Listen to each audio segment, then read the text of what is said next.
નમસ્કાર દર્શક મિત્રો, હું છું રૂપલ વાંજિયા. સંપૂર્ણ ન્યૂઝમાં આપનું સ્વાગત છે. ગુજરાત સરકારના રમતગમત, યુવા અને સાંસ્કૃતિક પ્રવૃત્તિઓ વિભાગ તથા સ્પોર્ટ્સ ઓથોરિટી ઓફ ગુજરાત દ્વારા આયોજિત સ્પેશિયલ ખેલ મહાકુંભમાં રાજ્યકક્ષાની સ્પર્ધામાં શ્રીમતી M.K. મહેતા પ્રજ્ઞાચક્ષુ વિદ્યાલયના વિદ્યાર્થીઓએ મેદાન મારી લીધું છે. રમશે ગુજરાત જીતશે ગુજરાતના સૂત્રને સાર્થક કરતા આ પ્રજ્ઞાચક્ષુ વિદ્યાર્થીઓએ રાજ્યકક્ષાની જુનિયર વિભાગની ક્રિકેટ સ્પર્ધામાં પ્રથમ નંબર પ્રાપ્ત કરી સુવર્ણ સફળતા મેળવી છે. રાજ્યના વિવિધ જિલ્લાઓમાંથી આવેલી ટીમો વચ્ચે રમાયેલી આ સ્પર્ધામાં M.K. મહેતા વિદ્યાલયની ટીમે અદભુત ખેલદિલી અને આત્મવિશ્વાસનું પ્રદર્શન કર્યું હતું. ફાઇનલ મેચમાં વિજય મેળવીને આ ખેલાડીઓએ સાબિત કરી દીધું છે કે પ્રબળ ઈચ્છાશક્તિ સામે કોઈપણ અવરોધ ટકી શકતો નથી. વિજેતા ટીમના ખેલાડીઓના ચહેરા પરની ખુશી અને ગૌરવ સંસ્થા માટે એક યાદગાર ક્ષણ બની રહી છે. આ તકે સંસ્થાના ટ્રસ્ટીઓ અને હોદ્દેદારોએ હાજર રહી વિજેતા ખેલાડીઓને પ્રોત્સાહિત કર્યા હતા.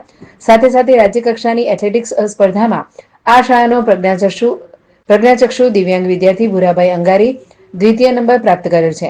આ બંને સિદ્ધિઓ માટે સંસ્થાના આચાર્યએ જણાવ્યું હતું કે અમારા વિદ્યાર્થીઓએ માત્ર રમત જ જીતી નથી, પરંતુ લાખો લોકોના દિલ પણ જીત્યા છે. આ સફળતા પાછળ તેમની રાત દિવસની મહેનત અને કોચનું માર્ગદર્શન રહેલું છે. વિદ્યાર્થીઓની આ ગૌરવપૂર્ણ સિદ્ધિ બદલ સમગ્ર જિલ્લામાં અને પ્રજ્ઞાચક્ષુ સમુદાયમાં ખુશીનો માહોલ છે. આમ વિજેતા ખેલાડીઓને સર્વે તરફથી ખૂબ ખૂબ અભિનંદન અને ભવિષ્યની મજલ માટે અનેક શુભેચ્છાઓ પાઠવવામાં આવી રહી છે.